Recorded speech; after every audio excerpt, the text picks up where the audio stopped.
Welcome back, ladies and gentlemen, bots and cons to Tech Talk, the officially unofficial Transformers TCG Podcast. This is part 2 of our most recent episode, wherein we're going over all of the various reveals that have come up over the last several weeks while we were on a short hiatus. Since this is technically mid-episode, we're going to dive right into it, so enjoy, everybody. And we're going to move into what everybody's probably way more excited about, and that's the 15,000 spoilers that have come up.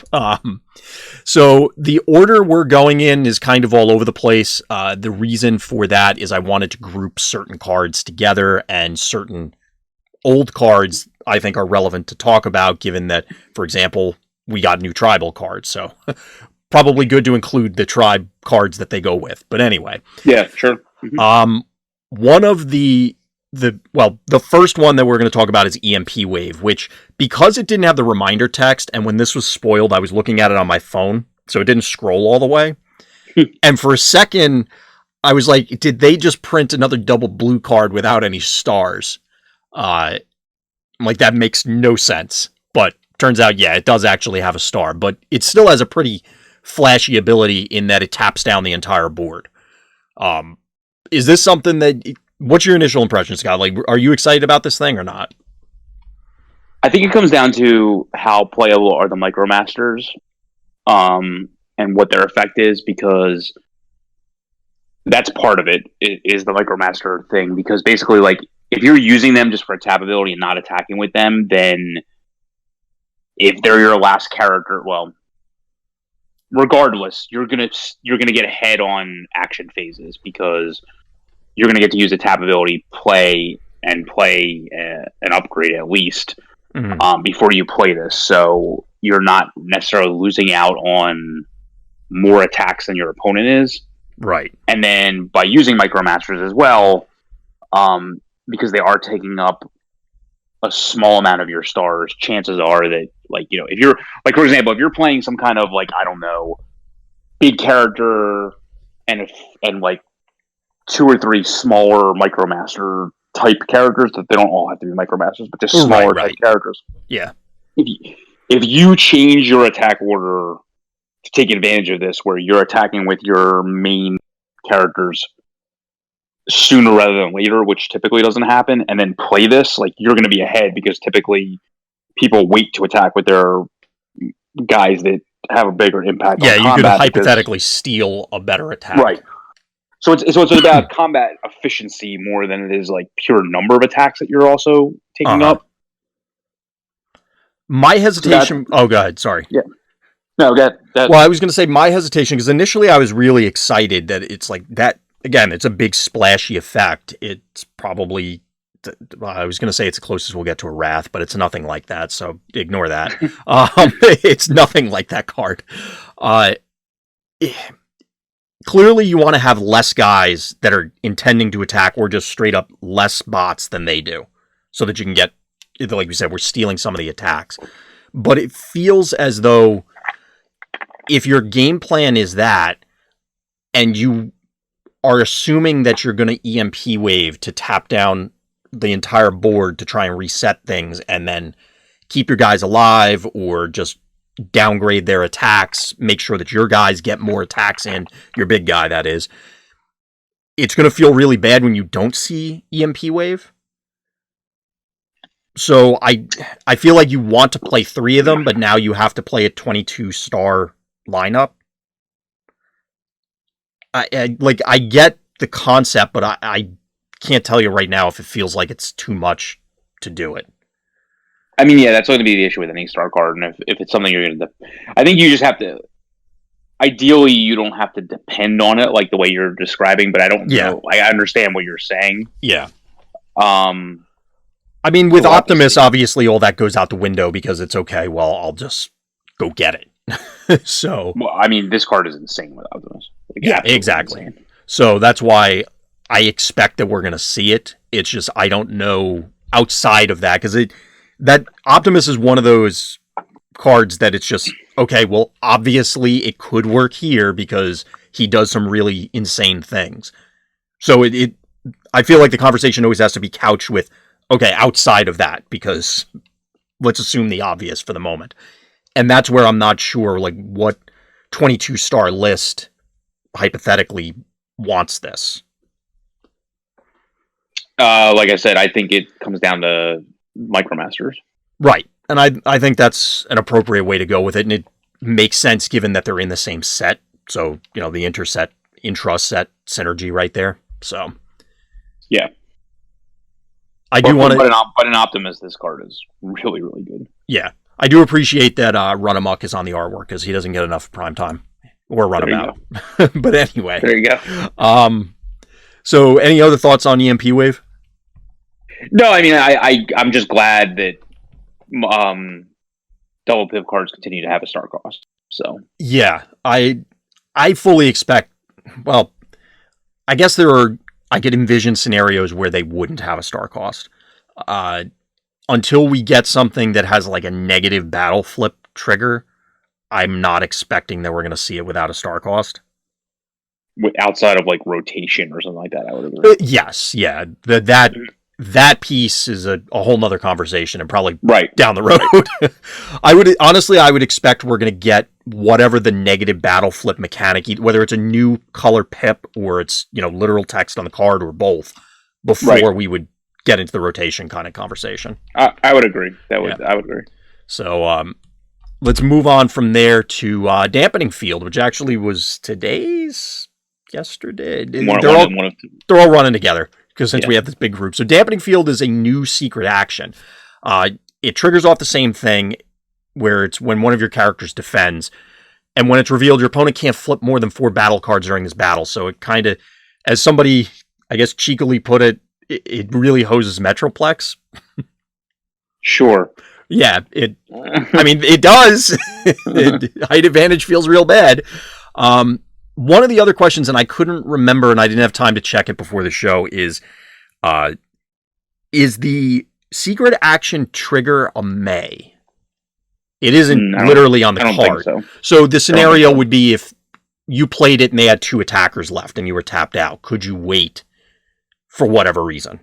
I don't think so, but I'd have to get clarification. Yeah, and I mean, the way it's written, it's not a May, so I'm assuming it's going off on the first one, which kind of plays into the being as the person playing into the secret action, being aware of what's available, sequencing your attacks appropriately so that, you know, you swing in with your whatever attacker and not whoever you bowled up or whoever has a bowled a billion, you know, whatever. Yeah. This one in particular, are you a fan of this thing? No. Yeah, I'm not. I just don't care. I just noticed it's a rare. Were the other ones rares? No, the other one was common. I feel like that should have been the other way around. Probably. I'm not. I don't know. This is more of a hoser card. Like, this obviously hurts bull decks, so like I can understand what those things would be. Those things are typically rare. Those silver bullet type cards. So notably, it doesn't specifically call out bold. So like kickback, gets caught by it.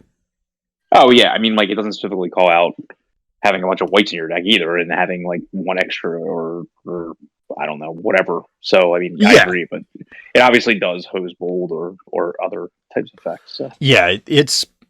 I guess if we see a recursion effect that puts them right into play or something, you know, so this way you could rip it out of your scrap pile, put it right into play, so you could run a bunch of silver bullets. I don't know. I feel like I'm stretching it outside of that. Yeah, not a huge fan. Just has too niche of a use right now. Yep.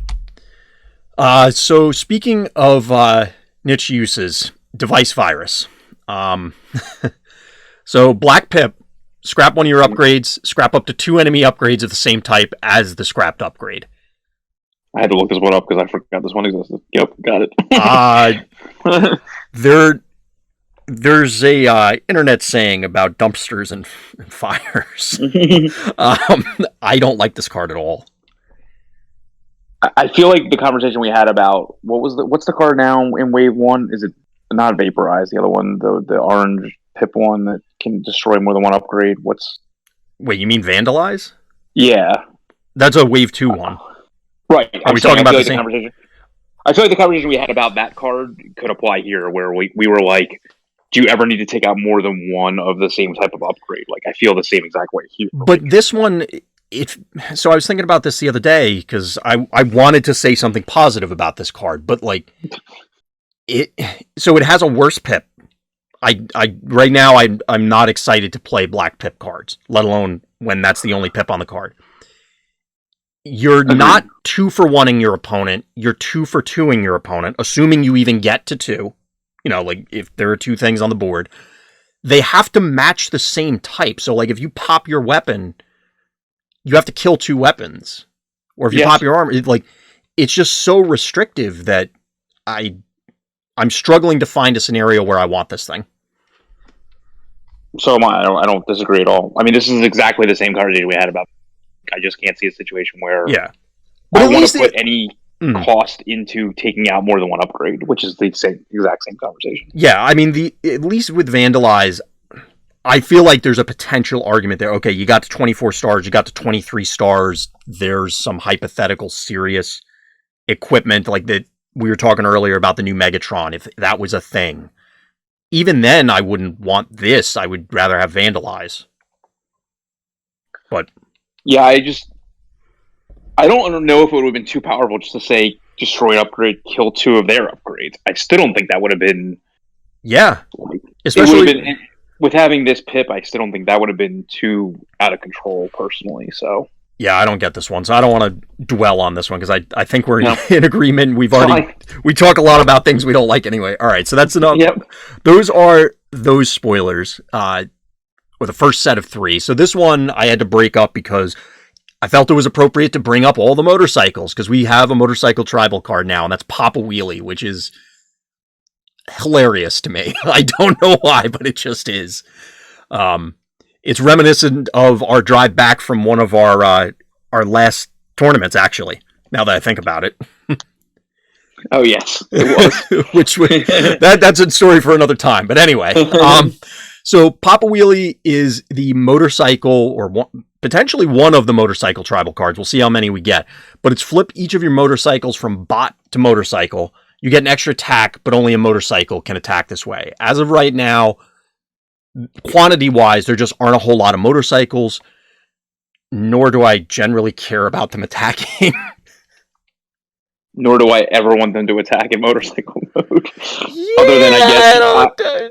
I'm not seeing it. I guess you could argue Wave 1 Flame War would rather obviously attack in the motorcycle mode in the same turn that she would flip it, but like... Yes, you could make that argument. I'm not... That's not really a conversation that I think any of us are going to have a whole lot of fun involved in. Notably, so I have up, for anybody who's listening out there, we have a rotation. So like Chromia has more defense in her alt mode. Flame War, like Scott was alluding to, gets bold. The new Flame War, which we'll talk about in a little while, has stealth. And never wants to attack in them. Yes. The RC, clearly you don't want to attack in motorcycle mode. Now, since it's flip each of them, and they do have, some of them at least have relevant flip into alt mode powers, maybe, but right now I don't know. I'm not building motorcycle tribal right now. This is not selling me on it. Yeah, I think we have to wait for like Junkion cards or like Junkions would be pretty awesome. Like for the cards we have right now, I see it, but I mean, I would wait to see if there's anybody else coming out in the set. So. Yeah, I'm sure we'll get it. Well, I take that back. We might get another motorcycle, or we'd have to wait until next set because the Flame War for this set is, but the RC in this set is not a motorcycle. Yeah, but apparently the Siege list has other motorcycles, like Siege characters that were released, and random characters were released late in Wave 1, so we just have to wait. Oh, yeah, for sure. Generation 1, sorry. Oh, absolutely, yeah. So, there's always potential. Yeah. There's a lot of potential options, but until we see them, this is kind of like what we were talking about earlier, that it's... Everything has a chance right now because we don't have enough information. Yeah. I don't like the fact that we basically, like, of the motorcycles we've seen so far, I just can't see wanting to be in a situation where I want to attack with them in that mode and give up, as we talked about for all tap cards, like give up my draw phase, upgrade phases to play this card. So yeah, they're not hitting hard enough that it's a mini all-out attack kind of thing. Right. So yeah, I think we can move on from Papa Wheelie. The artwork's kind of cool. I do like it. I don't know why I find it the entire thing is amusing to me, but sure. It just I don't know. Like I can't even put it into words. It's just one of those things. Just like that's cute. That's cute. So speaking of other tribal cards, we got, I think, a significantly better one, and that's UFO, or Unconventional Flying Object, with, I guess, Alpha Trion doing his best Superman / Green Lantern impression. I don't know. Sure. They usually have their arms out when they're flying. I was trying to think of a comic book character that flies with their arms at their side, and I can't think of one right now. It's like Jean Grey and stuff like that. Yeah. Sure. I guess. I don't know. Anyway, I'm sure somebody will let us know. But so this it's a blue pip. Flip one of your spaceships to bot mode, then flip it back to alt mode. So it's pretty cool that it's one of the few effects where it's, back and forth in a single effect. And there are actually spaceships that care about doing this. Sure. So what I'm thinking is, for example, just because it came up, the new Shockwave. So you could transform into alt mode, get the effect, so make them pitch a card, draw a card, play this, they pitch a card, draw a card. Is that good enough? Maybe not. It feels significantly better than the motorcycle one, at least. I mean, you're basically just getting the flip to alt mode effect on what, like you said, like it's, the pipe dream of doing what you're saying twice in the same turn, to me, it probably doesn't have as much relevance. Although I guess you could argue that, well, no, not even. Wouldn't even want to use, like, Wave 1 Shockwave wouldn't even want this. No, Wave 1, I was trying to figure out a way, but it's too awkward. The new Shockwave, Alpha Trion could make use of it, because then it's it's a draw 2 from your scrap pile, essentially. I mean, I'm not playing in the I'm going to do this thing twice thing.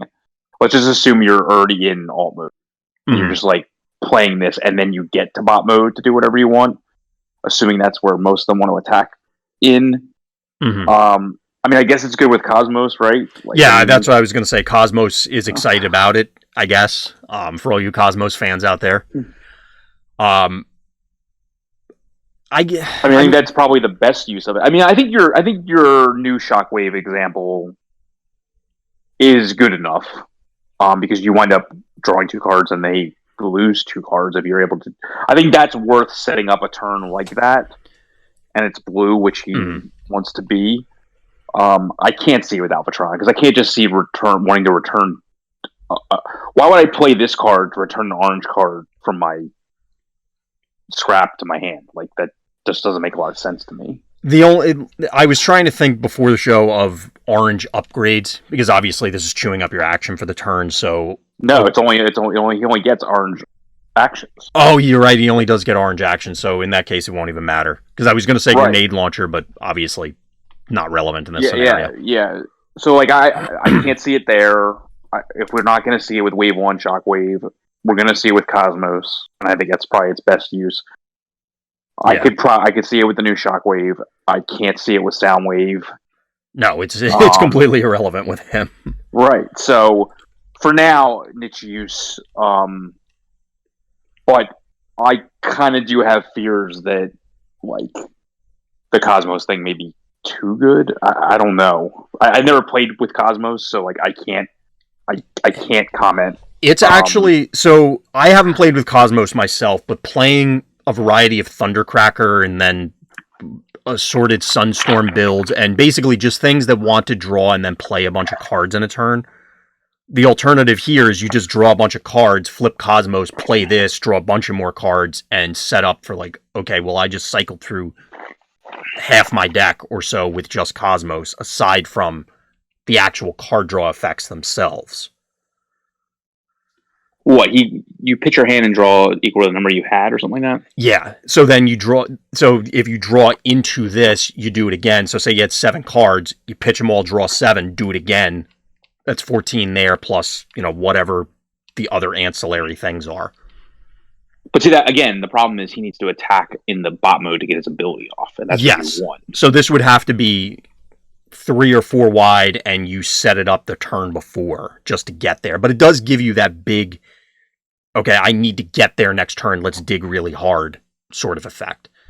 But if you start in the alt mode, you just play it and you get 2 turns worth of flips out of it. Then, like, I think for Cosmos, depending on your, like, you're never 1 minus whatever your hand size. Like, you can assume that he's going to kill a guy using this card. So that's where I think it's like, I mean, it's kind of hard to argue that, like, that's not going to happen. Like, this might be like the first time I've seen them really set up a character from an earlier set so completely with a card that I have with this in Cosmos. So it seems tailor-made for him because like your opponent kind of fits the whole.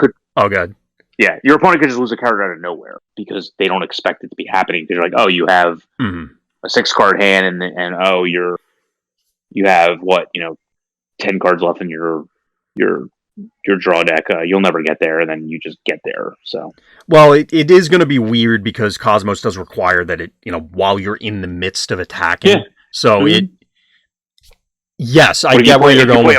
If you play a bold card on him and this in the same turn, like all of a sudden you're flipping. Oh yeah, plus the initial, you're getting. Oh, there. For sure. Don't get me wrong. Like it's something I'm looking at this card and I'm like, yeah, I kind of want to try Cosmos, but I think it's still going to require enough effort that it doesn't seem at this stage, at least initially, that it's going to broach the oppressive territory. I think it may just be pretty good, but again, we need more context as always. Yeah. No thoughts about Omega Supreme with this guy? Come on. It doesn't do enough. I know. I know. But I want draw a card. Yeah, we'll draw a card. No, you can do a damage. If you set it up, you can plasma burst. You get 2 zaps. And then not get to attack and lose the better attack and lose the other thing. Yeah, but you get 2 zaps. There you go. Yes, I'm making a joke. No, I'm not serious about that. It would be pretty funny if this is the card, though, that puts Omega Supreme over the top. I'm not going to hold my breath on it, but it would be awesome. Probably not. Yeah. So that's any other thoughts on our UFO here? No, I mean, like I said, it's going to be interesting to try with Cosmos. So. Yeah. So shout out to Dan, who I think is in the chat or was earlier. Those 45 Cosmoses that you opened, hang on to them for this one. Yeah. Good point. So moving on from there, we're into the characters. So the first one up is Sergeant Skywarp. Again, we're kind of going in a completely not quite random order, but just so I'm grouping certain things together. Hopefully it makes sense. So this is an 8-star Skywarp that is another recursion character, and he's notably also a specialist, which is kind of cool.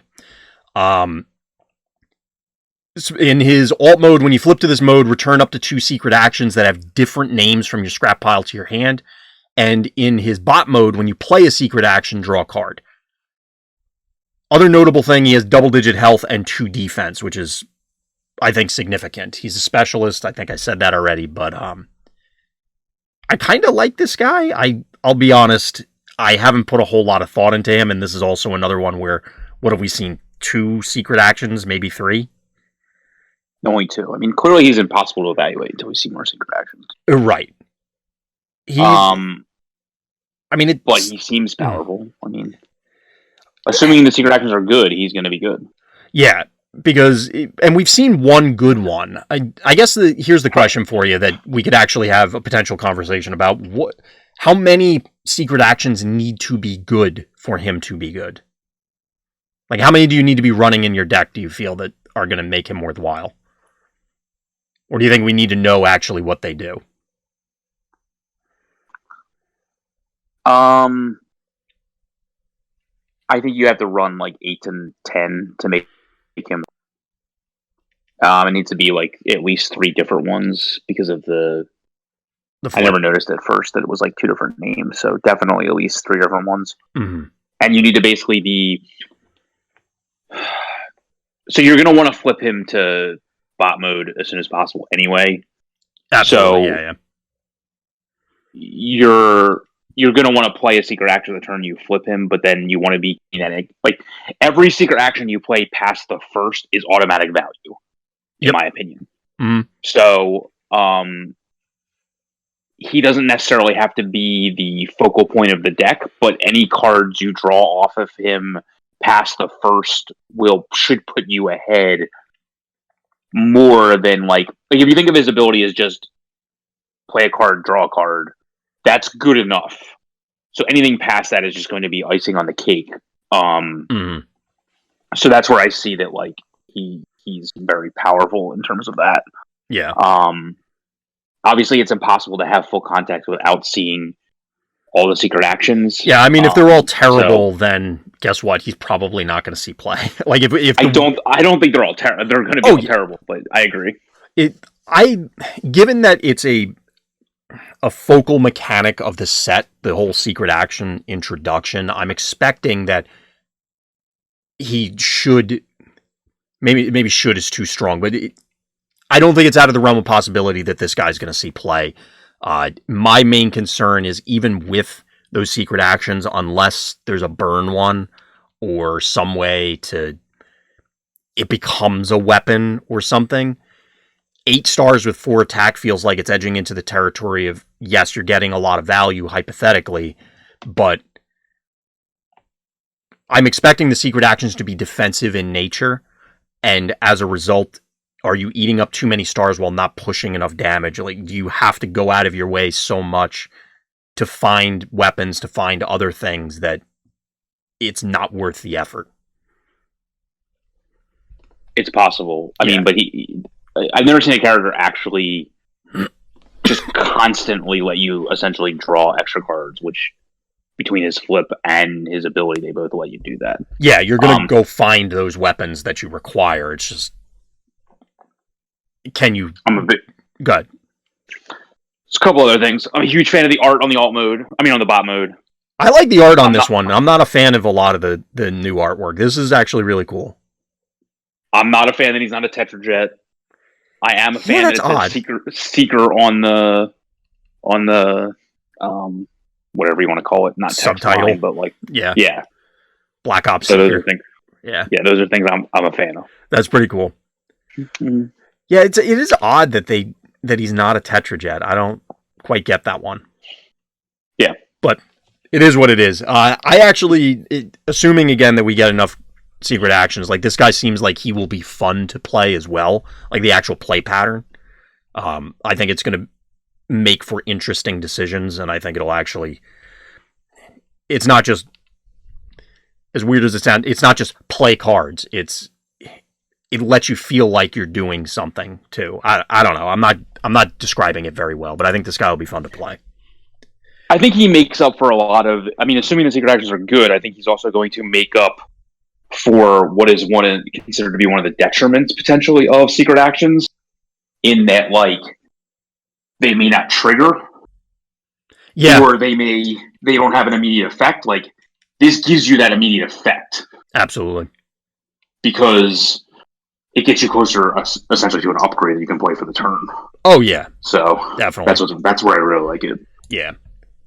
I think that's a good point to bring up. So, anything else for Skywarp before we move on? He's rare, and I think it's appropriate, so just keep that in mind. Oh, yeah. I didn't look at that. I should have been looking at the other ones, too, but whoops. I wish he was a 7-star, because Plains wants 7 stars. That's probably the only other thing I'll add on him. He's not 7 stars, because then you could play him with new Shockwave and other characters. Yeah. I mean, I get why. It just... I'm still hoping for that 7-star Plain at some point, but anyway... I think it's because of the new Shockwave. That's why he's only... Yeah. That's why he's 8 stars. No, that makes sense. So we now have our second off-road patrol in Private Toth. So one quick thing before we get into him. We'll see it on a later card, but some of these patrols are I don't know. It's another thing where it makes me laugh, and I probably shouldn't laugh at it because it's so silly. But because it's so silly, it makes me laugh. I don't know. It's just...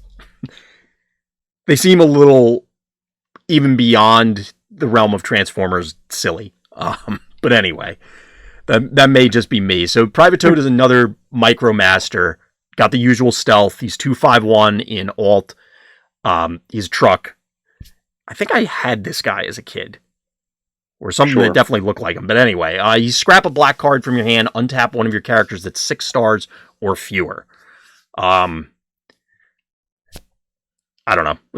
What do you got, Scott? No context until I see better playable black cards. Yeah, because right now we have what? The Disruptor Blade, and like, that's it? I mean, we haven't seen any black-blue cards, so to me it remains only that one and potentially the grenade that are playable. So. Oh yeah, the grenade. Yes. Yeah, as of right now. Go ahead. But even so, like, I mean, he costs 4. That's what's good. Yeah, that. Oh, I didn't call that out. Good point. Good point. But I mean, I understand why you can only. I mean, obviously, untapping is an extremely powerful ability. Arguably, the most powerful thing you can do. But who are you going to untap that you care about? Like, yeah, kickback. Ravage, I guess, is one. Yeah, kickback's fine. But you won't have as many insects. Yeah, exactly. I was being facetious with that one. That's the. You need something of that potential power level. Yeah, other Micromasters, I guess, but then that puts a lot of pressure on your hand. Yeah.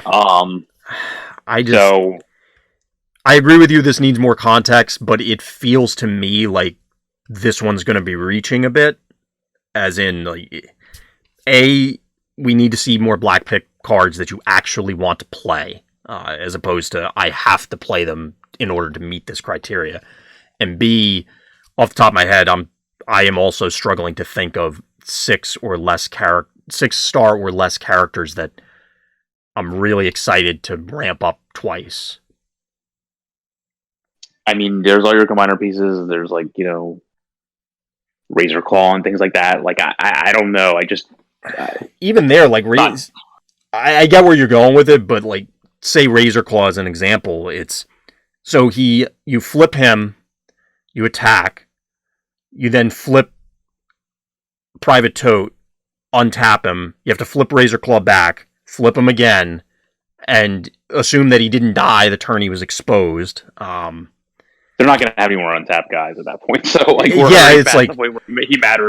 Yeah, I don't think we're making an argument in Private Toad's favor. I don't think RC attacking twice is going to be relevant either, for example. I mean, which I think would be the best example of it.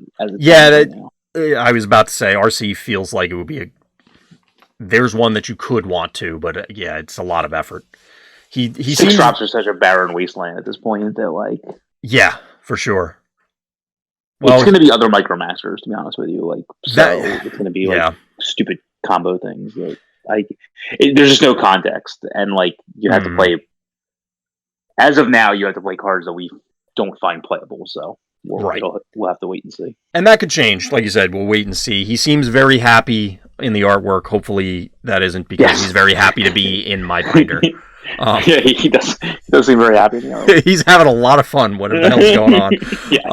But anyway, so going from Private Toad, we have Private Lionizer, who is a Battle Master. 082 Bold 4. He's doing his best kickback impression, I guess. He also has Plan 1, which it took me forever to notice. Wait, yeah, I was about to read it, and I'm like, wait, I don't remember this thing having Plan 1.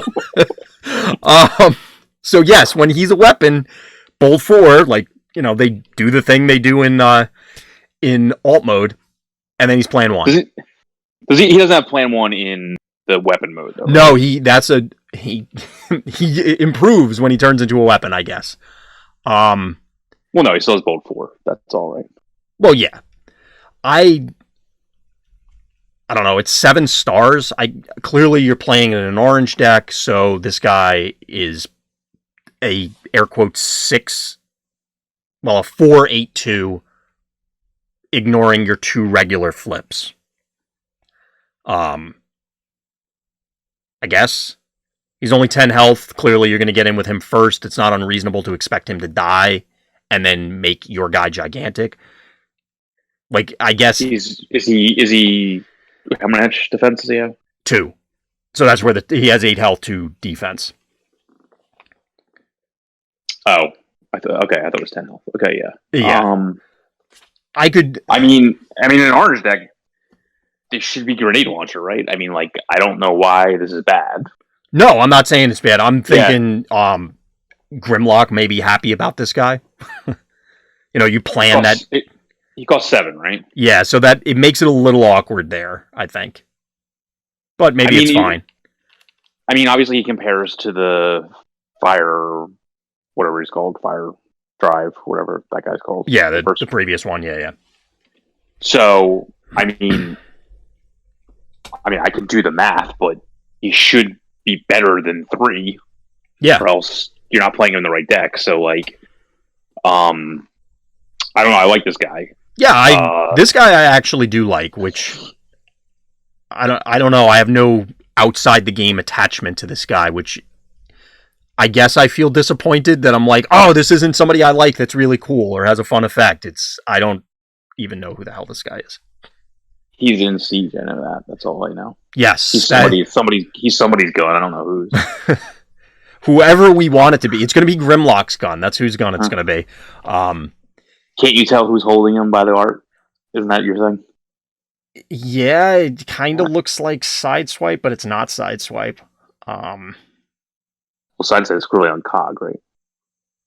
Or whatever. I don't remember the artwork for COG. I'd have to go look at it again. Okay. I don't know who that is off the top of my head, because the face and the helmet are white, I think. Okay.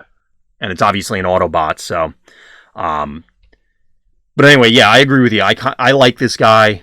I would expect that we're going to see him.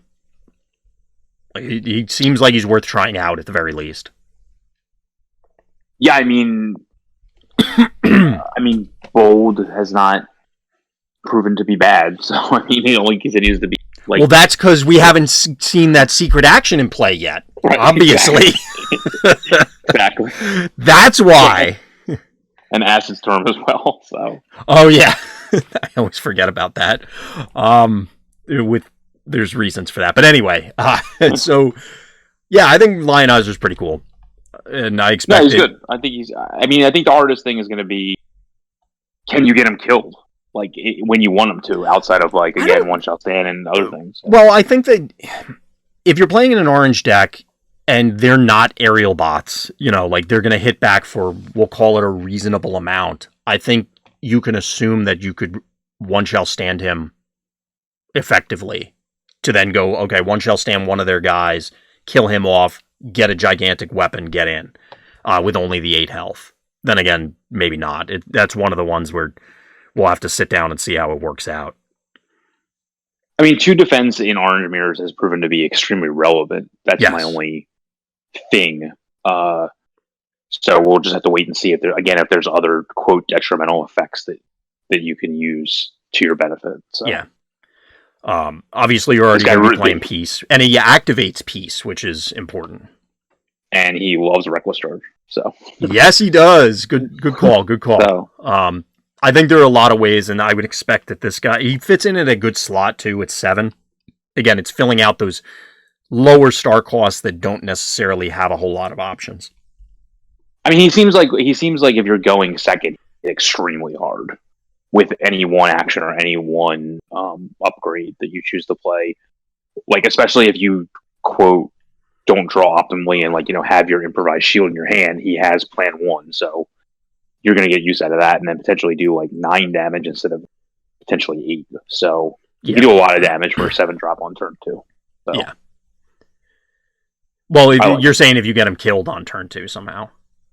No, just attacking with him as the first attacker if you're going second. Like, you get 6 flips plus whatever you play, which... and then you're saying he'll die 4, from there, so because you had mentioned the plan, that's why. So, if you draw improvised shield, don't want to use Peace or Tyranny, you can just plan them during his attack. So he doesn't have the plan in his non-weapon mode. Oh, I thought he only had the plan though, not one. No, he has the plan in weapon mode. Oh, okay. Well, either. Oh, okay. My bad. Yeah, So, I follow where you were going with it. Yeah. Yeah. But I mean, even so, like you're talking about flipping 6 cards and then getting +4 somehow. So like, yeah, I don't think bold 4 is anything to sneeze at, let alone with the plan. So yeah. So moving from there, we have Captain Ironhide, who actually does some cool stuff. And you seemed pretty excited about this guy offline. So this is the one that when he attacks and he has a weapon, you can swap a weapon with a blue weapon from your hand. So basically, you put it right on him. And then his alt mode is they can't take non-attack damage from your opponent's cards. So take it away, Sky. I think it's pretty obvious what this guy could do, but take us through it. This guy cycles armed hovercraft. Yep. That's all this guy does. But I think that's really pretty good, though. I mean, you essentially only need to draw one armed hovercraft throughout the course of the game to put onto him, and then one other weapon, and you basically are just more often than you were able to in the past.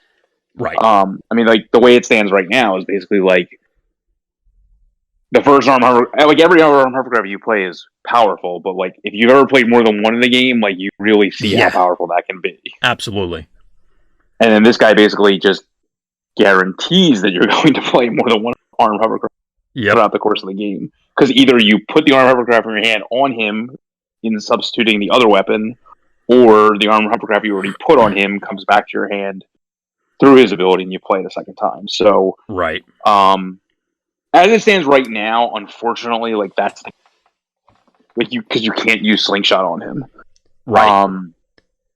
So, like, that really is not that it's anything bad, but that's the only thing you can really do with him, because all the other blue weapons outside of, like, Noble's Blaster and you don't really care about bouncing them. Well, I mean, you can't even play some of them. Like, you can't play the truck one on him. You can't, like, he's supposed to be a legal target for what you're swapping, which I think the video didn't state correctly. Like, if he's not damaged, you can't just put Energonics on him. Right. So, all the other, I can't even think of another blue weapon you even can play on him, like, other than the Noble's Blaster. So, like, as it stands right this second, I still think he's powerful for if you just play 3 armed hovercraft and 2 Noble's Blaster in your deck. Obviously, it's unfortunate that, like, the regular Ironhide's Blaster doesn't work with his ability, but does work just to put it on him. Like, I would still probably play it on this guy. Yeah, I think that's really still fine. Yeah, because he still has to have a weapon to put a blue weapon on him. So you can just attack with him and then put iron, whatever. But I just think the incremental advantage that you gain off of armed hovercraft can't be ignored. And that's what, as it stands right now, what's really powerful about it. Right. It's funny you mentioned that, and I realized while you were talking, I was trying to pull up because I don't think I have Battering Ram on the list.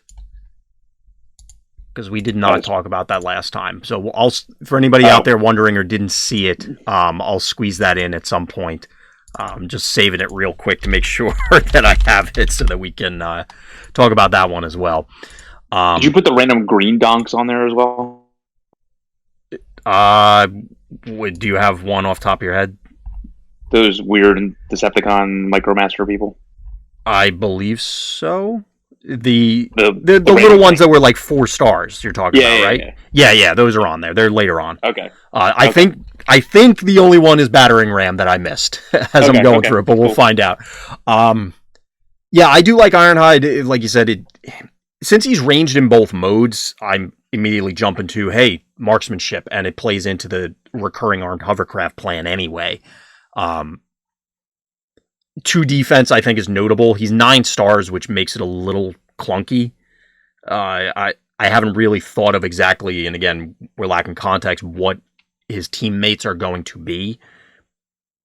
But he seems strong enough. That armed hovercraft plan seems strong enough that it's worth investigation at the very least. I mean, 9 stars in a blue deck can be awkward. Yeah, that's why.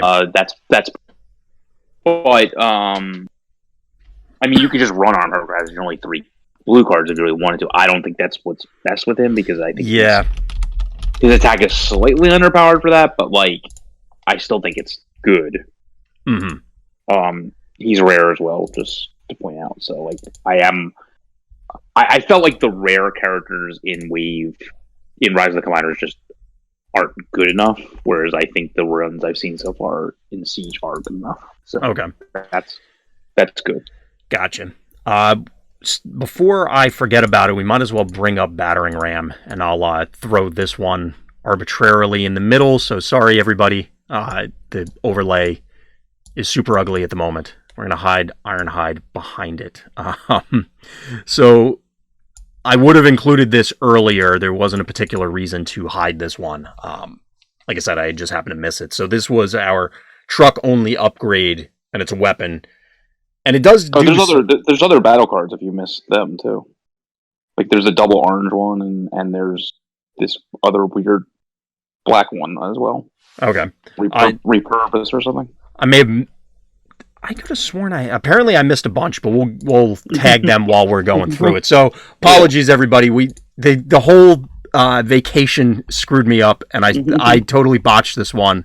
So just 2 others. There's 3. The 3 on the full loadout and repurpose, right? Yep. I definitely had those in my. I must have just not added them to the overlay because I'm looking at them right now in the download. But anyway, so Battering Ram, it's our truck only thing, and it flips your opponent. If you damage somebody, you flip them to their other mode, which is a unique effect. I think it's fine. Like this seems like a playable card.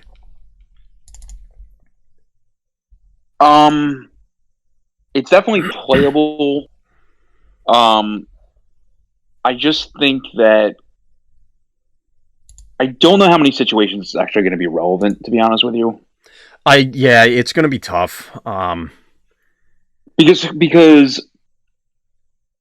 I think you want it on where you have multiple attacks, so you flip them into a mode that they don't want to be in, and then get in on the rest of their guys or that particular guy.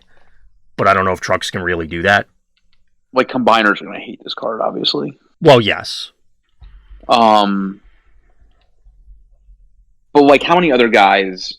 I mean, this was the same problem that we had with Cornered. Like, like if you've already done the damage, like, it's not going to matter, like, flipping Shrapnel. It's not going to matter, like, flipping Kickback and things like that. Like, it's like the guys that want to flip and attack are going to flip and attack. So, like, do you care that you flip them back? Like, yeah, since you don't get to flip them before the damage, you're right.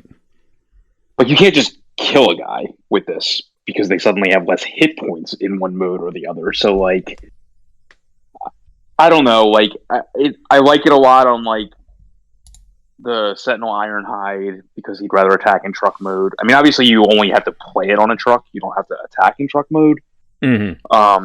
So, like, I don't know yet. Like, it depends on how the meta shapes up. I don't see this as being a card that you are just slamming on guys day one. I think it'll be a meta call depending on, like, you're facing off against guys that don't care about this. I mean, maybe it's I'm getting blinded by the fact that it is a unique effect. Again, you called out Cornered, so it's not quite unique. But it's a rare effect, we'll say that. And it seems cool. I don't know if again, like you said, there aren't many victims for this. And then additionally, I don't know how many trucks, let alone truck decks, if that's a thing, or decks that just contain trucks that are going to have room to include this. Like, why aren't you playing Noble Blaster, for example? Because yes, you'll have that random fringe case, but 9 times out of 10, you'd rather just have Noble's Blaster, I guess. Right. It just depends on what the meta shape is. Yeah, exactly. So I think it. Yeah. So if this was a utility, I'd feel a lot better, but we probably wouldn't have gotten it then. No, and it's kind of restrictive, so we'll see. So while we're cleaning stuff up, I'm going to pull up the those other ones that for some reason, and again, I apologize anybody out there that's looking at the visuals, that I apparently just didn't include them on the list. So I should have included this up around EMP Wave, but full loadout is our double orange star card. I think maybe part of the reason is I don't care about this card. I don't remember what it does. That's how bad it is. Choose one of your characters. You can load them up. Weapon, armor, utility. Yeah, this card's bad. That may be why I forgot about it. So I don't really have a whole lot to add. So I'm going to skip that one. And then the other one. I don't know why you'd ever. I mean, the only way I can honestly the only way I can see this card seeing competitive play is in a 19-star deck, or anywhere between a 19 to 22 star. So you're saying Omega Supreme has a chance? Solo Omega Supreme, yeah, yeah. Some aggressive deck that just wants 12 double orange pips. I mean, sure. I can't see where you'd ever use this ability. It's just way too much pressure. Yes. So you're never going to play this overmounted, ever. Yeah. So then we're down to, it has to be your fourth extra double orange card that you're going to play. So I guess maybe a few sets from now, if that's a thing, and assuming we don't continue to get double pips with stars, that there isn't a better alternative. I see where you're going with it, but yeah, like I said, I don't care about that card at all. It seems to me like now they're actually saying now we can't print any double orange cards, or else there is some deck out there that would want to play with less stars and just hit really hard right away mathematically, and then so they had to make this bad, in my opinion. So, and I could see that being the case. We're gonna cross that threshold at some stage, no matter what. Yeah. If they continue printing things along those lines. So the other one that I missed was Repurpose. It's a black pip. Scrap a card from your hand, draw 2 cards. I don't care about this card either. I mean, the only advantage of it is the last card you play, you draw 2 cards. The Pep Talk. That's exactly what I was about to say. But in which case, play Pep Talk. I don't understand how single black pip. To me, it's a blank. As I said about black pips last time we talked. So I don't know why. Why are you going to play a worse Pep Talk? I mean, discarding has use. Don't get me wrong. It's on the card for a reason. Obviously, it's not. It's not strictly worse, but I think it's worse. No. Yeah, it's not this card shouldn't see play. So yeah, barring some other colossal shift, I would agree with you. So I think that hits all the cards I missed? Question mark. We'll find out as we go through. I think so. Yeah. So back to Ironhide. We're back on track. After Ironhide, we have Flame War, who, if you were watching live or if you're watching on YouTube, you probably saw her rotating when we were talking about the motorcycle cards earlier. This is our new Flame War. This time it's 7 stars with the new keyword, Focus, which is aerial recon, effectively. So it's Focus X before flipping battle cards when battling, so offense and defense. Look at the top X cards, in this case 2. You can scrap any number of them and put the rest back in any order. I think it's a really cool keyword. I think it's good to have that show up. I don't know if Flame War cares about it. So the obvious idea is it allows you to play, instead of monocolor, all blue or all orange, go find that stuff. And I know I've tried in the past to try and make decks where you may mostly be leaning orange or leaning blue, but then you run the double pips of the opposite color, and then this would let you go find them when you want them, hypothetically. I don't know if I'm real excited. I don't think I'm real excited to play this Flame War, though. See, this card is impossible to evaluate with a spreadsheet. Yes. Because basically the way you have to look at it is you have to do a bunch of combat simulations to basically say when attacking. Right. So first, this card will reward. I hate to use the term, but reward the bold players. So if you think about her in a monocolor deck, Mm-hmm. if you're always going to be willing to be like, I flipped an orange, not good enough. Like I look at my first two, they're both single orange, not good enough. Put them both on the way they get discarded or on the bottom. They get discarded. They get scrapped. Yeah, scrap them. Like, and then you're searching hard whatever the double pip of your single color is. Right. Obviously, any blanks you're going to get rid of. Obviously, any off colors you're going to get rid of. Mm-hmm. But what this favors is trying to turn a single color into a double color. So that's the monocolor use for her. Right. The dual pip thing that you're talking about is, to me, like this. Now we go back to the original argument, flamethrower power sword thing, and now suddenly, if you play this card with the option of having other cards like that, now we may be back to like the argument may be better in terms of power sword. Now you said power sword versus flamethrower. I'm assuming you mean power sword versus flamethrower. What? So yeah, the original argument was power sword versus flamethrower. Oh, I said sorry. Yeah. Okay, I got you. So now, if you have a way to get the correct pip or get rid of the incorrect pip, suddenly the ability on the card itself is more relevant.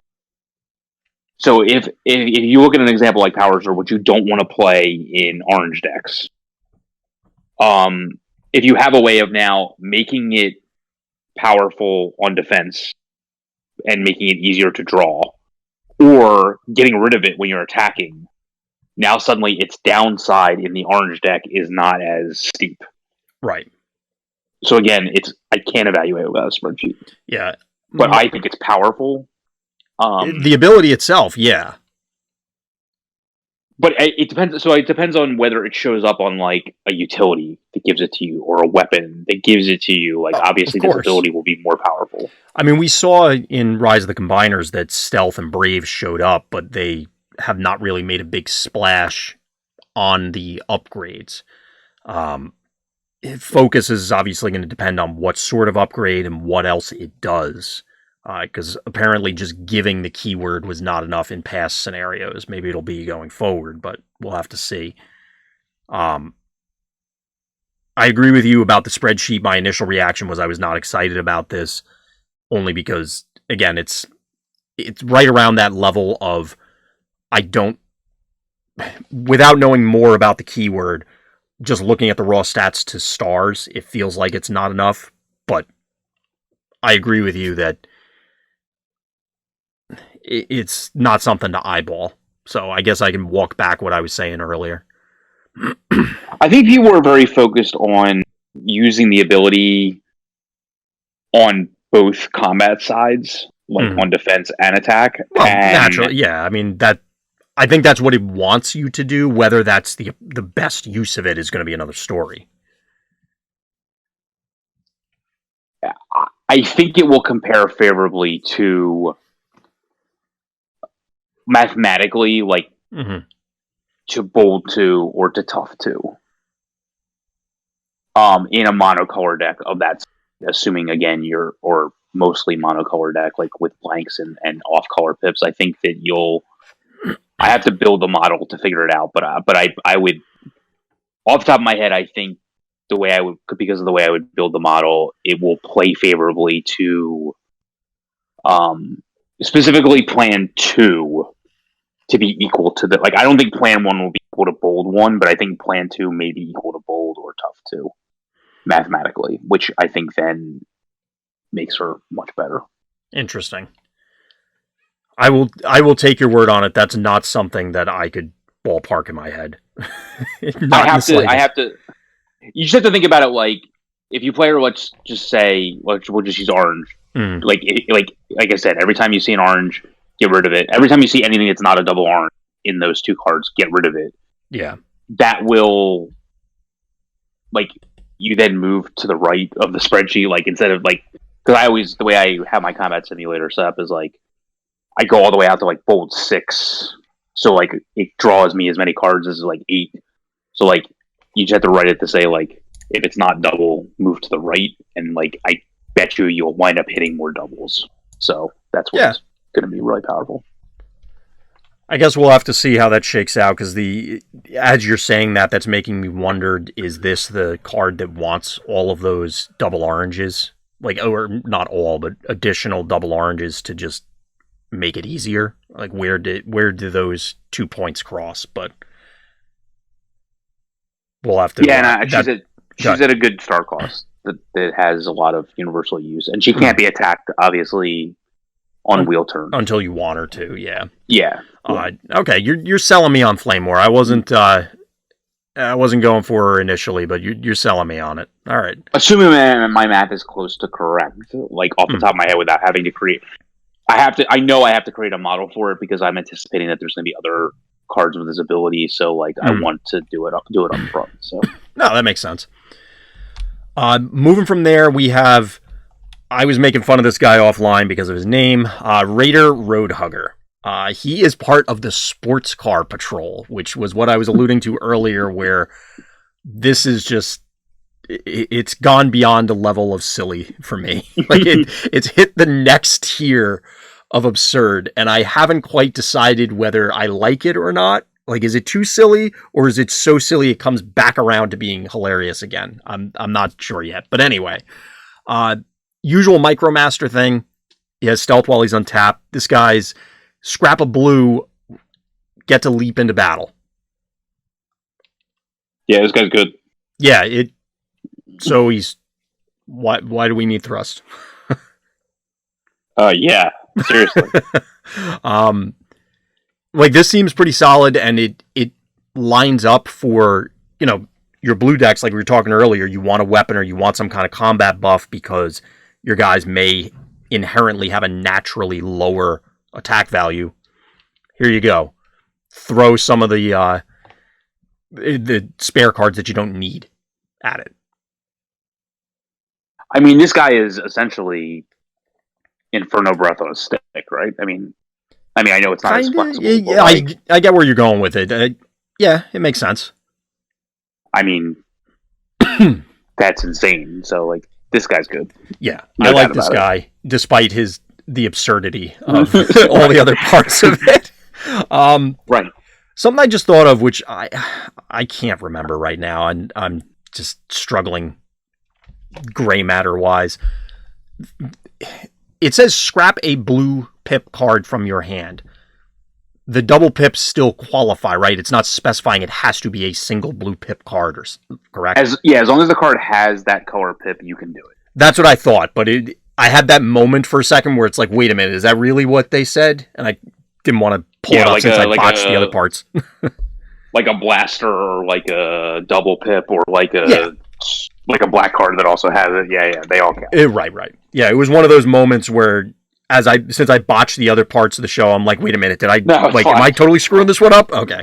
No, you're good. Okay, so that's Raider Roadhugger. I do really like him. He has a very 80s feel in his alt mode. Just the artwork feels very 80s. I don't know why. Probably because of the color scheme.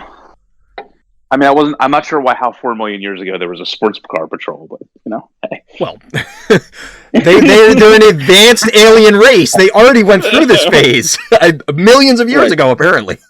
Anyway, so moving from there, we have Private RC, who, as mentioned earlier, is now a car and not a motorcycle. So in her bot mode, she has built-in combat training.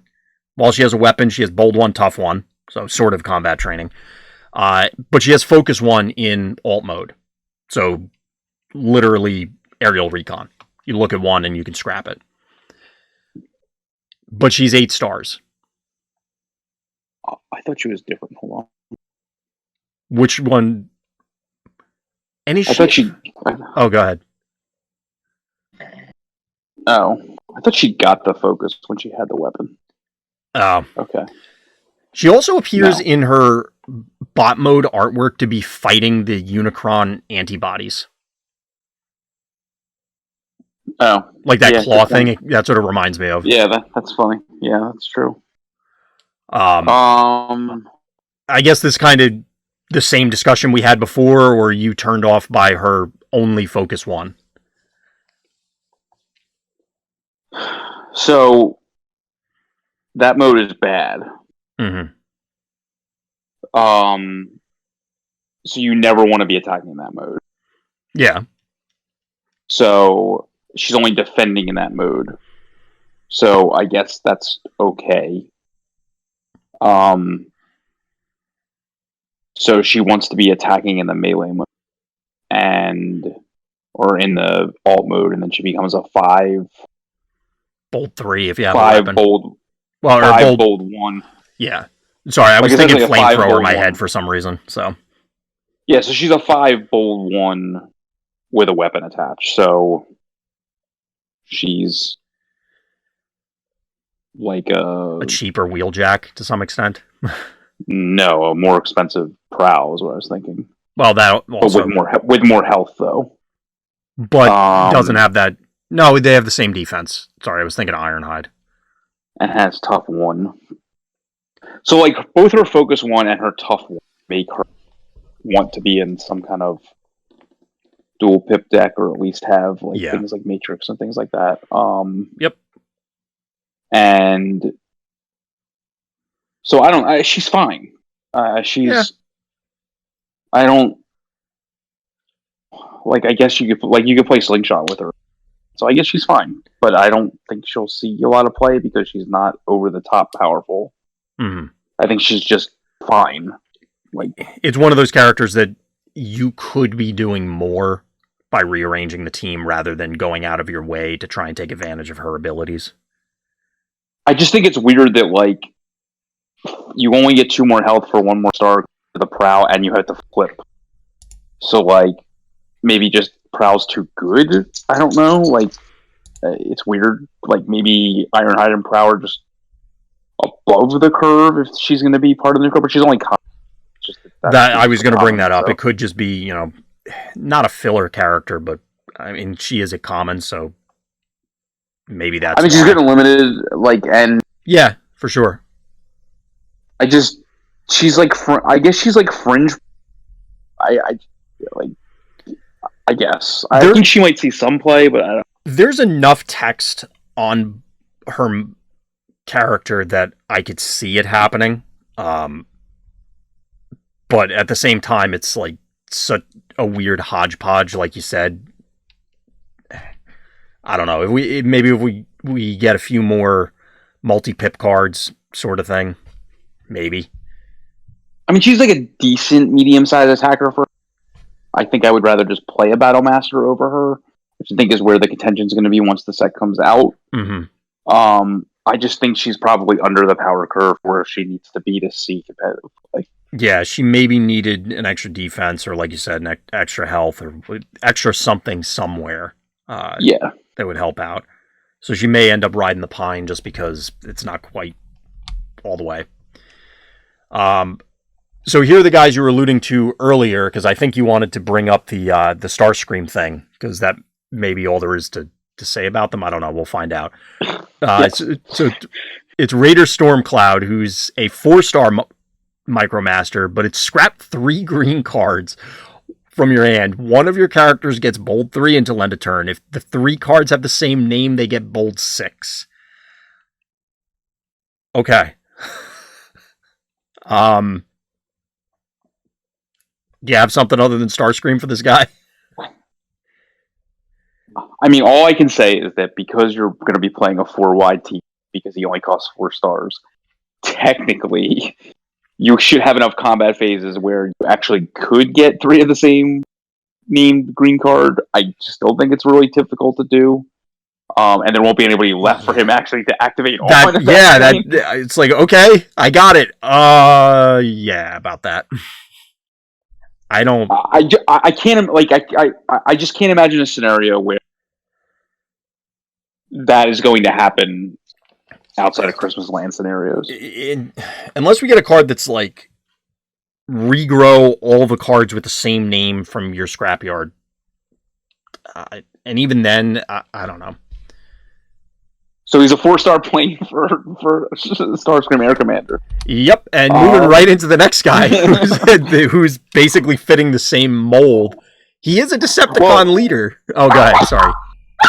Well, I mean, that's not insignificant. I mean, like, you get him, 2 aerial bots, or the Windblade that came in the starter, and him, and then Starscream flips back and forth and does 3 damage. I mean, like, that's not insignificant. Well, yes, and so I was thinking you could hypothetically play the other guy, Visper, because they both have stealth. So clearly they're both very fragile. They have 0 defense. They have 6 and 7 health, respectively. If they get exposed, they're going to die. So maybe the stealth will be more relevant. I don't even remember what the Windblade's text is, for example. Does she have anything? Isn't it like Pierce 1 or something ridiculously bad, or Pierce 2 or something? Probably. Like I'm thinking, okay, can they keep themselves alive so that way you can make sure that Starscream's doing enough on his own? We just attack with Starscream right away, who's a 4-bolt 2. Mm-hmm. And can play Null Ray. Wait, is that the one that's 4-bolt 2, or is he the one that's only bolt? No, the smaller one, the 10-star one's the one that's only bolt 1, right? Yeah, so he's 4-bolt 2 with a lot of health and 2 defense, and then like basically, so if you think about that as attacking, like it has to be an orange deck, obviously. Like if you think about that, attacking, like if you go first against whoever you want, and then he's not going to attack, he's not going to die back. So then you just flip him to do 3 to somebody. I mean, you just did 11 to whoever you want. Yeah, you can definitely power it out. It's another thing on the list of things that I would like to try because it does sound fun. Given that you're all in on him. It's not that you're all in on him, it's just the other guys. So, like, I guess that means you're all in on him, but it's like, if you're an orange deck, it doesn't really matter. Yeah, you might, and that's... We determined, like, it doesn't really matter what your guys do, they just get in and die. Yeah, and that may be enough, because if you go first, like you said, if you happen to cripple their Optimus, or whatever their important guy is, you just hang on for dear life with the remainder when Starscream goes down and hope that you get there. I mean, it's very realistic to then play some kind of direct damage and then just kill them. Oh, yeah, for sure. Extremely easily, so... And you're clearly going to be. Maybe even mixing in, going to the extent of marksmanship or something, because clearly... Oh, and the hovercraft and all that. Yeah, and all that. Yeah. I mean, the only thing that does is it hurts the Starscream bold. Well, it also hurts because your guys have like 3 attacks, so if you swing him with them and then go marksmanship hovercraft, like that feels real bad. I would probably just play hovercraft because like you're obviously going to be attacking somebody all move anyway. So like I would just be playing hovercraft, 1 shall stand, and some number of plasma bursts. And and if it's a 4, I guess you could play Inferno or something. Like, so that's the problem. Like now the deck's getting to be too blue. Like who knows? But there's potential there. I mean, you could, if you want to go all in on Starscream, you could instead play. If you assume that every flip is a 1 shall stand, you could instead play white pips, pretend that they're 1 shall stand. So you play your rapid conversion / escape routes, and then just flip him back and forth a bunch of times and pretend they're 1 shall stands until he dies, and then you go, oh, well, these cards are useless. Yeah, then your deck's just done. So, but here, I mean, I could definitely see playing escape route. And I guess I could probably some number of them. See playing rollout also, I guess, for that argument. Rollout would. But that's the best. That's the best use of him, and I think that's the most important use of him. Mm-hmm. So the other guy that we've been kind of alluding to was Visper, who's the leader, who reminds me of a G.I. Joe Cobra jet, but that is escaping the name of me right now. The name of me. The name is escaping me at the moment. One of the later ones where they stopped kind of just not making realistic military vehicles anymore. Yeah, I know what you're talking about. Well, to be fair, like none of the Cobra ones ever really were like like the Hiss tank. Like anyway, I guess so. The actual Joes, yeah, but anyway.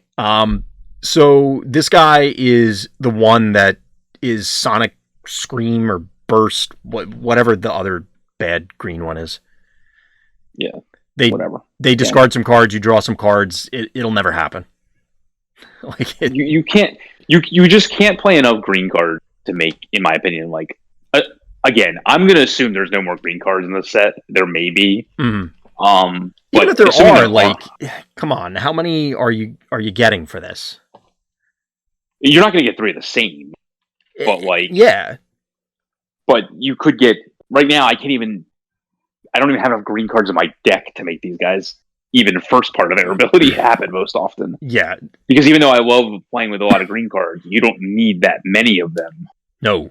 And a lot of that's the whole point. Right. So I'm not going to give up 3. I'm not going to give up some number of espionage. I would give up some number of blasters. I would give up some number of Prestige advantages that I didn't need. But these abilities just aren't good enough. Like, this guy is way worse than the other one. The other one, to me, I can give up 3 cards in my hand to try to, like, really kill a guy with the bold, even just the bold 3. Obviously, the bold 6 is a complete pipe dream. Yes. But I can see where that would have some potential use, like once in a blue moon. This I can never see myself. Well, because so you don't have the option of just pitching 1 to do a lesser effect. You must pitch the 3, and at that point, by the time you're able to sculpt that hand, does your opponent have more than 1 card in hand? That's my point. Right? Yeah, I agree. 100%. I'm not a fan of Visper. I think both of these guys are going to live alongside that Starscream. And the deck's, like, on paper right now, that deck seems like it could be fun. Whether it's actually good or not remains to be seen, but it sounds like it could be fun. Oh, wait, there's also 5-star Starscream as well now. Yes. So you could go the 11-star, the 4-star to get to 15, the 5-star Visper, and then the other Starscream, and you could play Swindled if you really wanted to. And it just gives you another target for the null ray as well. Yes. And that may be the right way to do it. That would actually be... that would be kind of... Yeah. I don't know what that Starscream does. But everybody else is range, so it doesn't matter. Well, now you can play Energon Slingshot. There you go. Sure. Play more blue cards. Yeah, exactly. We're going to play the best blue aggro deck there is. I really hope there's a plan utility. Or whatever that focus utility. Yeah. That would actually be really good. Does that Starscream do anything relevant? Like, he doesn't have bold, does he? I'm trying to go back in my... I don't have any way of finding him in my... I have to go, like... I think I may have cleaned up a bunch of the spoilers. Like, I finally got rid of the Wave 1 stuff from previous shows, like, last week. So I think it might have got swept up when I did a big cleanup. But anyway, now we're moving into, and again, unless I missed any, the stuff that everybody was probably waiting for, and those are everyone's favorite Soundwave and friends. First up is Raider Ravage, who is a 5-star and has a very interesting tap ability. It's a zap, but if they have 4 or more defense, it's a plasma burst. Sure. So if he's tapping to do damage to other Ravages. Yes. That as of right now, I was trying to think of, like, are there any other... I mean, I guess if someone plays Blast Shield or something weird, like, there's that.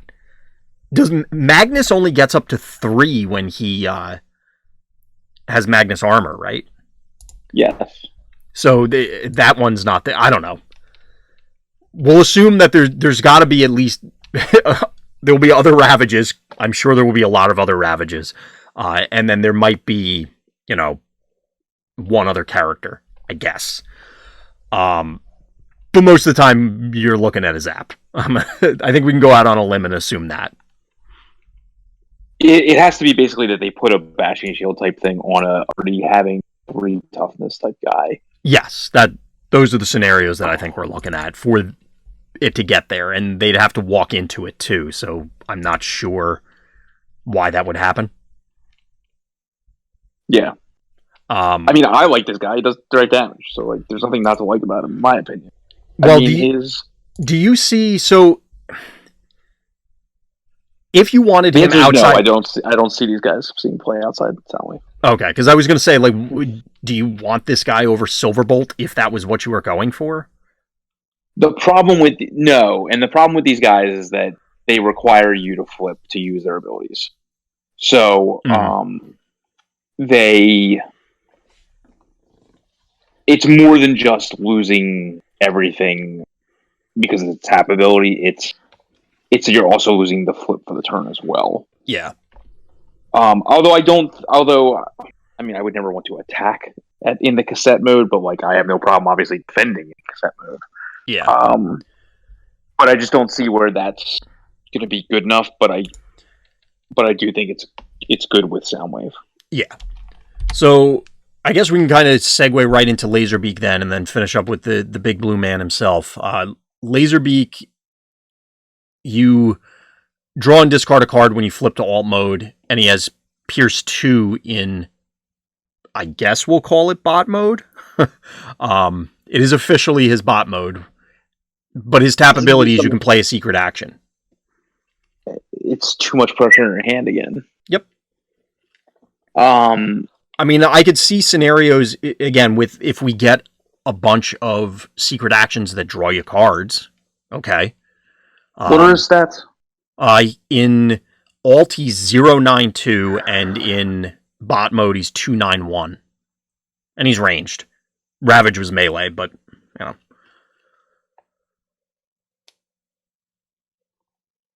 I wish he cost 4, but yeah, it's a little awkward. It's not Pierce 2 is not on a two attack guy is not irrelevant. Yeah, it's just he's unexciting. But the fact that he has a flip to alt mode, that's kind of relevant.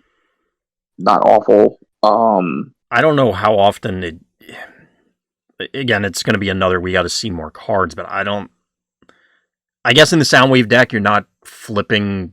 Like you're going to flip Ravage / Laserbeak, do Soundwave last, and then I guess you're going to have flips to spare. I don't think you're playing both of them. You're just playing Soundwave Ravage. Yeah, that's also probably true. Or I guess you could technically play Soundwave Laserbeak and get a bunch of Pierce hits, like I guess, but I probably wouldn't.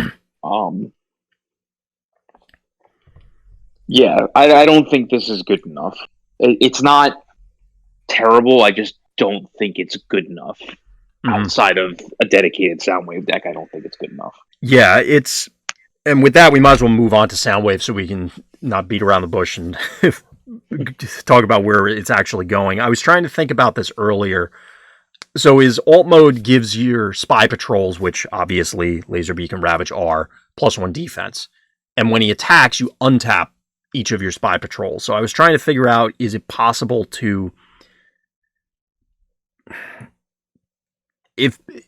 try a different play pattern, for lack of a better way to describe it. So you, instead of actually focusing on the attacks, like try and minimize the amount of flips your opponents get by artificially tapping your guys down and then untapping them again with Soundwave. But no matter what scenario I tried to work out, it didn't seem like it mattered immediately. So I'm specifically talking about Soundwave plus these two guys. Well, you can't use more than one tap ability in a turn, so... Well, the other ways to do it was, and it didn't work, was clearly you have Inferno Breath, or the potential for Inferno Breath.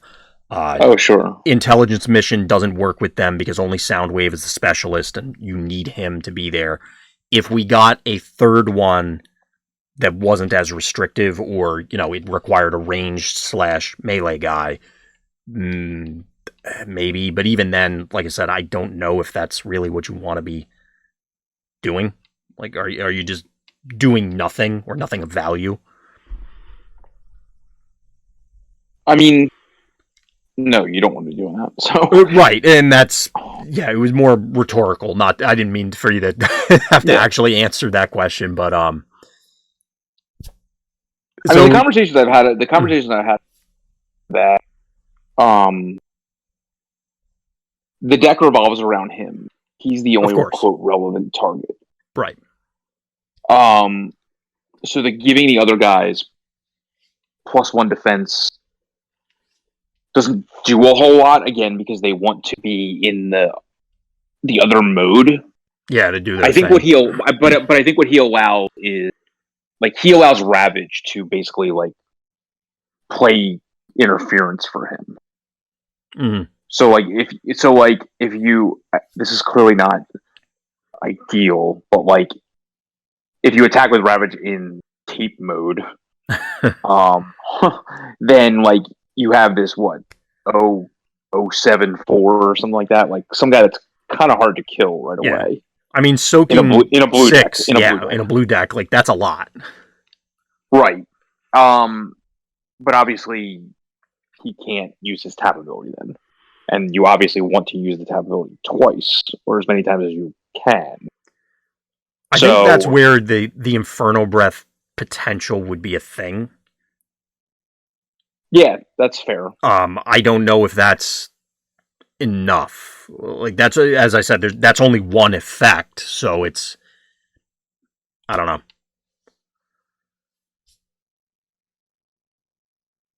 I mean, untapping guys obviously is like one of the most powerful things you can do, and untapping guys that have tap abilities is even more powerful in isolation. It's just that in these specific, I mean, the one thing we can't,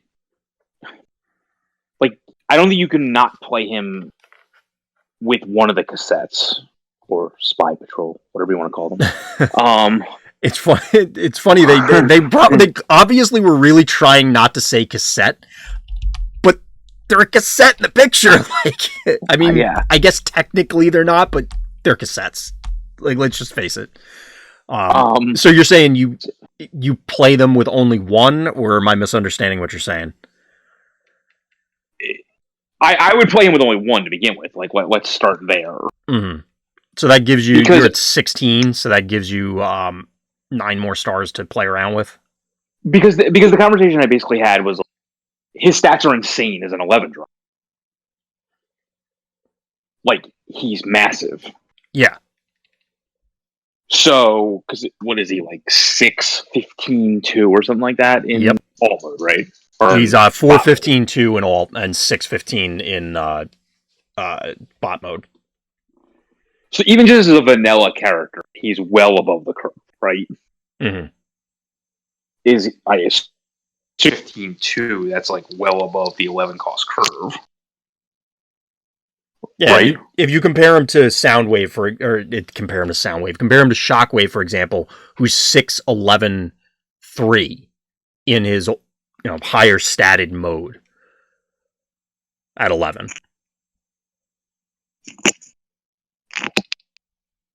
Did we lose you, Scott?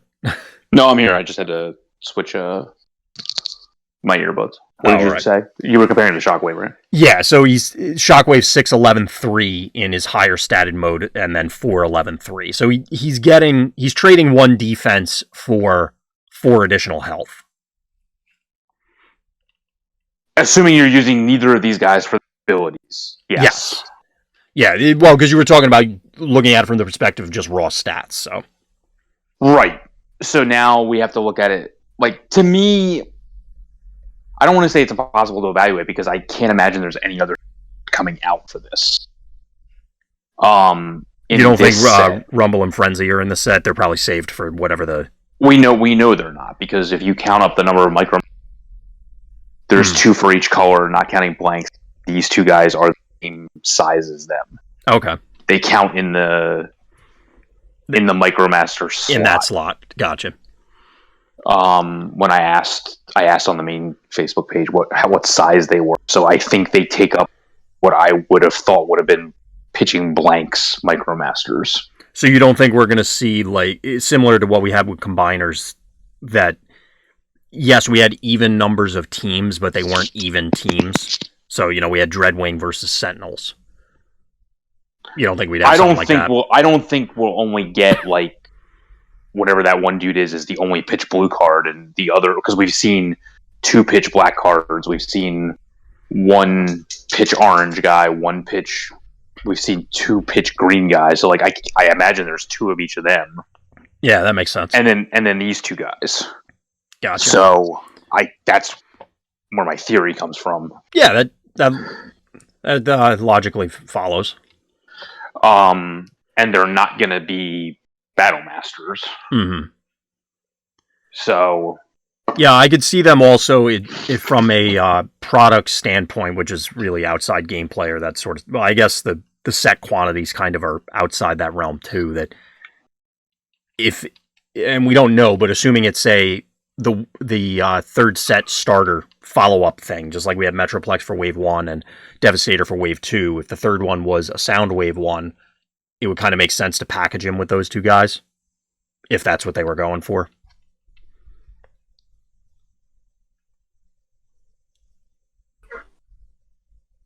Did we lose you again?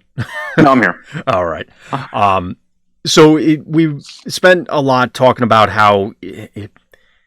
I don't know. Are you in the frame of mind that it's just kind of we don't have enough information to figure out what we want to do with him at this stage? I think we have enough information. I think it comes down to how powerful it is and how easy it is to keep Ravage alive. Mm-hmm. I mean, if you're a blue deck and it depends on what 9-drop you're going to use otherwise, or whatever other cards you're going to use otherwise. Because he becomes the focal point of the deck in multiple ways. Like, I don't think Ravage is good enough on his own. I don't think he's good enough on his own. They have to go together. Mm. And that's 16 stars. And it's like... I was about to say, as a 16-star character, that's asking a lot. It's 16-star character, but like one of them gets to do 2 damage over the course of the thing, which is not irrelevant. I agree. But I don't know. I mean, the art is awesome. I can tell you that much. But like, I just... So what do you become a 2/7/2, right? If you're like Ravage is basically a 2/7/2 at that point. He's a 3/7/1. If Soundwave is in alt mode, yeah, 3/7/2 then. For 5? I'll be honest, I don't know if he's making it more than one attack against something aggressive. Even if you're blue focus. Because if it's not their very first turn, they play almost anything, and they're probably getting there. But see, that's where that's the argument of like, I don't care then, because like, yes, because they have to then spend a bunch of cards to take out a guy that, yes, you're getting incremental advantage off of by playing Soundwave, and like, clearly if there's no cassettes to untap, he's not as good. Mm-hmm. But at the same time, like, do you care? Like, you're still a 6/15/2 giant guy. So every attack that doesn't go towards him means that you're getting, like, both situations to me are fine. If the Ravage takes the attacks, like, I think you're fine. If the Ravage doesn't take the attacks, Soundwave can't be killed very easily. So again, you're getting more use out of Ravage. I just feel like it's going to be, I don't know, like, I feel like it's going to be hard for your opponent to make the right decision. Which is normally going to be just kill Soundwave as quickly as possible, and I don't know if that's even going to be possible considering he's gigantic. He's got 1 billion health, yeah. So I think the key part there is that you had said attacks, plural, which I know was more sentence structure than maybe your intent, but so thinking of an orange deck, they could invest a single combat buff and attack and potentially off Ravage with a single card. So, like, play 1 card out of hand, attack, kill him. If that's the case, yes, they wasted an attack that could have gone to Soundwave, but I don't know if that's enough. Like, yeah, he's a big block of stats, but we've had similar discussions about Nemesis, where he's just a big block of stats. And I do like Nemesis myself, but a 16 cost Nemesis, I don't know if I am happy about that. See, at that point, I don't think this is like the conversation we had with Drew. It's not that's where the build cost thing comes into play. It's just the way you have to build the deck. Yeah. But I don't think you can look at it that way in this situation. I think you just have to look at it like you get Ravage, who does his ability, and you try to get as many uses out of it as possible. But like if you kill the engine, you lose anyway because he's going to be your highest cost character anyway. Then so probably going right. So you're probably going to lose anyway. Yep. And if you lose the piece that he's helping, then like whatever investment they put into that is probably okay with you, even though like the deck kind of becomes vanilla at that point. Yeah. That's okay because like for example, I think the best use of Shockwave is to play him in the vanilla 6-11-3 mode most of the time. Right. And so from playing that, it's not terrible. Like obviously, you could be doing, I guess, better things, but it isn't the worst thing in the world to have something that big and that tough. And I definitely agree with you that clearly you would prefer Ravage to eat it before Soundwave. I think I need to have it in hand and try it out or put more thought into it to figure out whether I'm okay with him just being I punch stuff good. You know what I mean? Yeah, I just think that like your typical blue deck cards of like Energon Axe, One Shall Stand, and things like that are going to see clear use with Soundwave, and so like he other than like the obviously powerful like Optimus things you do with flipping the extra actions, like just your big blue guy deck cards are going to see play. Well, it's funny you bring that up because I was about to say that it feels kind of like the Soundwave Ravage X plans feels like 3-wide Optimus. Just you start with an onboard Plasma Burst, kind of. Yeah. So you can do similar things, and it should. At least my initial thought in my head is that it would construct itself exactly how you're describing along those lines, and it would end up being a similar, but like a cousin, a variant of that sort of deck. The only problem is like it's hard to get turns where you keep Ravage in cassette mode as long as possible and don't use him to tap, and you keep Soundwave in like you want to attack with him in alt mode, so you can't do both things in a turn without a card. So you just wind up with a situation of like whoever your third guy is always going to attack first. And like I haven't figured that out yet, like who that's going to be that's going to like always want to take a hit because you just always want to attack with that guy first. Like it can't be Wheeljack if you're going first. Well, and Wheeljack, I don't know if he's just the default 9-drop. Oh yeah, well but like I agree with you. On the other side, it's like Venom, who is similar statted to Wheeljack, but it's also Venom. Like I don't know if you care. It's like guys like that. Like it's guys that like you would want to play at that cost in a blue deck, and I just don't know who they are. Like I mean, as usual, it could just be Flame War and some 4-drop as well. Like there's more 4-drops now, so like and that's a possibility as well. But then you're just the more guys you add that want to flip like Flame War, the worse your flip. This deck is not necessarily about flip density. It's just more about like you, in the extent it is, but like you want to be flipping those two guys on the same turn, but like just have them be able to be flipped on the same turn, like so waste a flip at some point. So that's where it comes into play. I mean, I think what you just suggested could work on, at least does on paper. You do Constructicon, I guess, or whichever the 4-drop plane thing that we just talked about, Visper or Stormcloud, whichever one's the 4.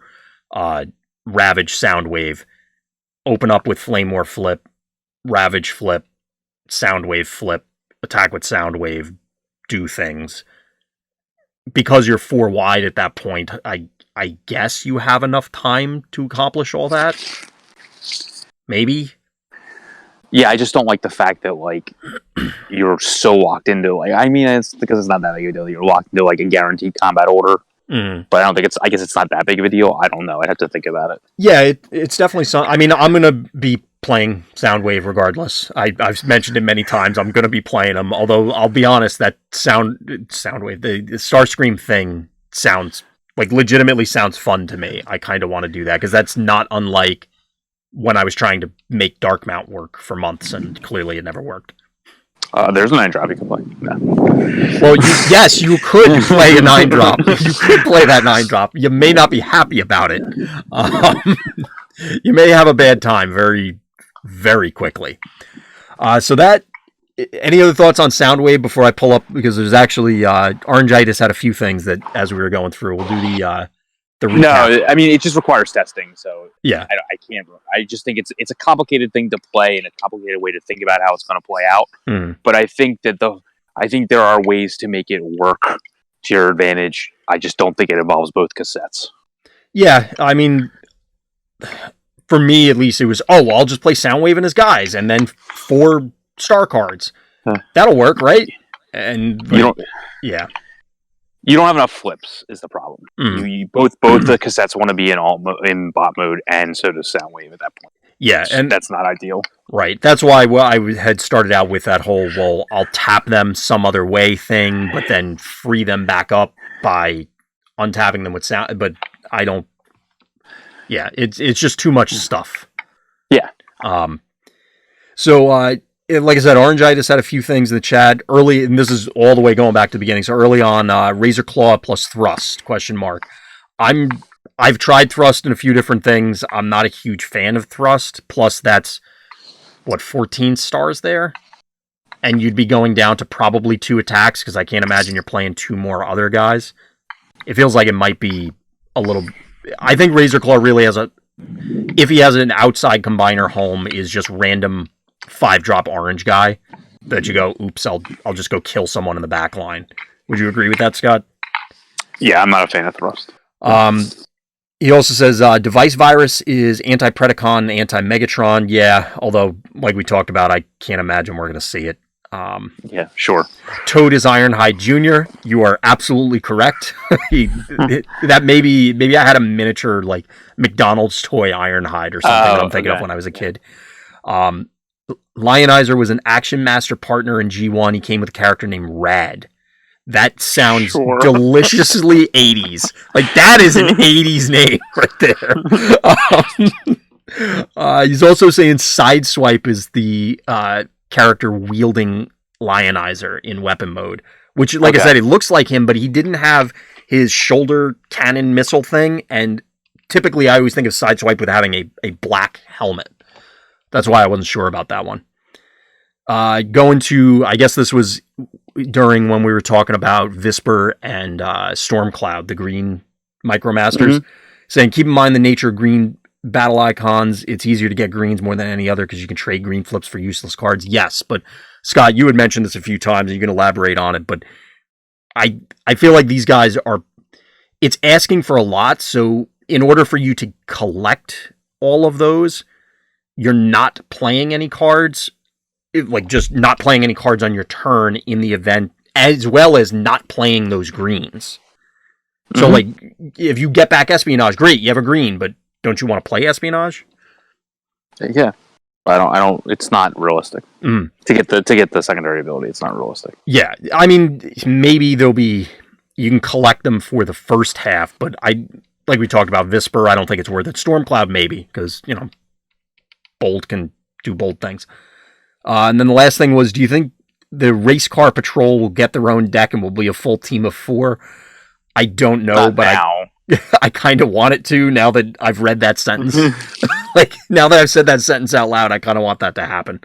I don't even know who these guys are. But I don't, but it's also... I think the second Siege set will have like the other versions of these guys. Oh, yeah, I'm sure it'll fill it out, but the fact that, what are you playing today? I'm playing the race car patrol. Come on. That is like, I don't know. That, like I said earlier, maybe it's just me, but like some of that stuff is just absurd. And it's absurd in a good way, I think. I really want to play 5-wide sports car patrol. Jesus. There you go. That's just Start your engines it up. There it is. It's okay. In all seriousness, I now that you mentioned that, Decepticon cars a thing with Roadhugger? No. Yeah, come on, come on. You can pitch your. Yeah, you're never gonna have spares. I was gonna say pitch your spare, start your engines, but they're never spare. You always want them. But anyway, he's just good on it. He's just good on his own. Oh yeah.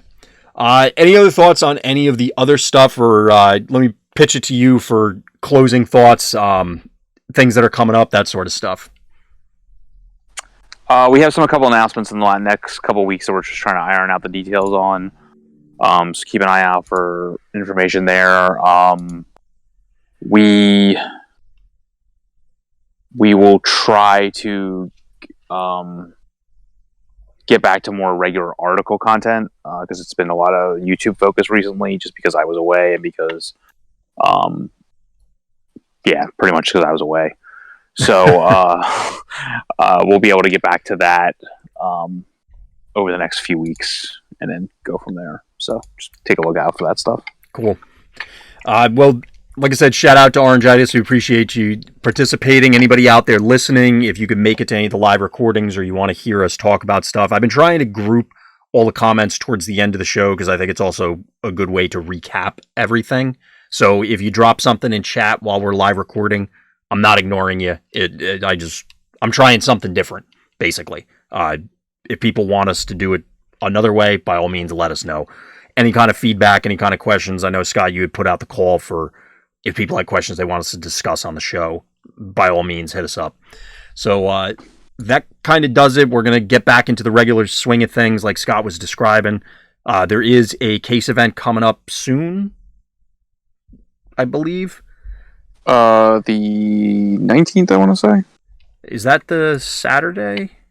That's the Sunday. It's a Sunday one? No, it's the Saturday. Okay, Third so the Saturday 18th. So that one's coming up for us. Definitely hit up. Death Weasel, yes. Cosmos Rocks, and I am seriously thinking about that's another fun deck. Sorry, another comment that came in towards the end. But anyway, that'll kind of do it for us. Thank you for listening. Thank you for watching. Please tune in next time for more Random's Thoughts.